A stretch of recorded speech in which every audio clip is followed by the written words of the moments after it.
La responsabilité qui vous a été confiée n'est pas de gouverner contre le peuple.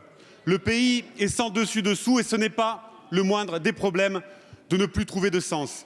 Il traverse une crise politique qui n'est pas sans conséquences sociales et économiques et vous en êtes comptable. Vous ne vous en tirerez pas avec un passage en force, ni dans le pays, ni ici au Parlement. N'abîmez pas plus notre République et la démocratie.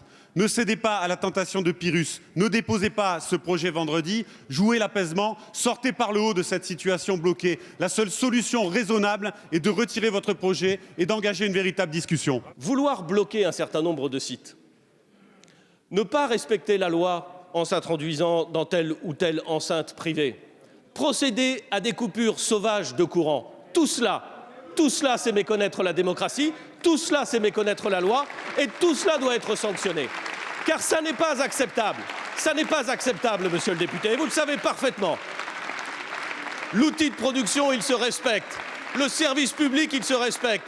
Nos concitoyens, ils se respectent. Lorsqu'on procède à des grèves, lorsqu'on procède, à des coupures sauvages d'électricité, on met nécessairement nos concitoyens, les usagers du service public, dans une situation qui est parfois périlleuse. Et ça n'est pas acceptable. Concrètement, l'ensemble des personnels doivent faire face à l'accumulation de nouvelles tâches sans que ne soient reconnus clairement les temps nécessaires à l'organisation du nouveau bac.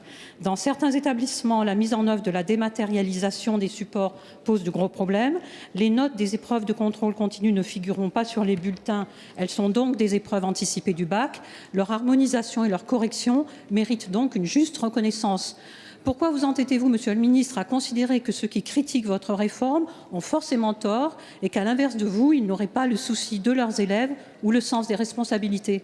Les équipes vous demandent une liberté pédagogique, des décharges et des indemnités, des créations de postes, la formation et l'accompagnement à ces réformes. Tous ceux qui, aujourd'hui, perturbent les épreuves prennent une responsabilité très grave vis-à-vis des élèves. Il y a eu des choses scandaleuses ces derniers jours. Samedi, dans l'Académie d'Auvergne, plusieurs lycées ont composé de manière totalement normale, ce qui prouve que quand on fait les choses normalement, tout se passe normalement. Un seul lycée a fait l'objet de perturbations, c'est celui dont les médias ont parlé évidemment. Les perturbations sont le fait d'éléments notamment extérieurs, c'est de l'intrusion, c'est illégal. Quand on est pour la République, on est contre ce genre d'action et tout simplement, on a le droit d'être contre une réforme. Simplement, on ne peut pas dire qu'il n'y a pas eu de concertation et on ne peut pas dire que les choses ne sont pas faites dans les règles de l'état de droit. Aujourd'hui, l'état de droit, c'est ce que nous faisons. Les violations de l'état de droit, c'est ce que vous semblez soutenir. Monsieur le ministre, depuis quelques jours pointe une vaine polémique initiée par les oppositions qui commencent à s'agiter et qui ne sont pas avares d'adjectifs pour qualifier ce texte administratif. Elles en oublient par là même que ce sont les femmes et les hommes qui habitent dans les communes concernées qui choisissent les maires et les élus municipaux en toute connaissance de cause et non pas poursuivre les injonctions de tel ou tel parti politique. Ceux-là même, mes chers collègues, qui se sont succédés au pouvoir ces dernières décennies avec les résultats que l'on sait. Aussi, monsieur le ministre de l'Intérieur, pourriez-vous rappeler à la représentation nationale les motivations, les origines et les objectifs de la circulaire, je crois utile de le rappeler, qui a l'entier soutien de l'Association des maires de France et des maires ruraux. Je vous remercie. Il est important de savoir ce dont on parle. D'abord, je voudrais rétablir une vérité. Chaque candidat pourra librement, comme à chaque élection, décider de son étiquette politique et affirmer son étiquette politique.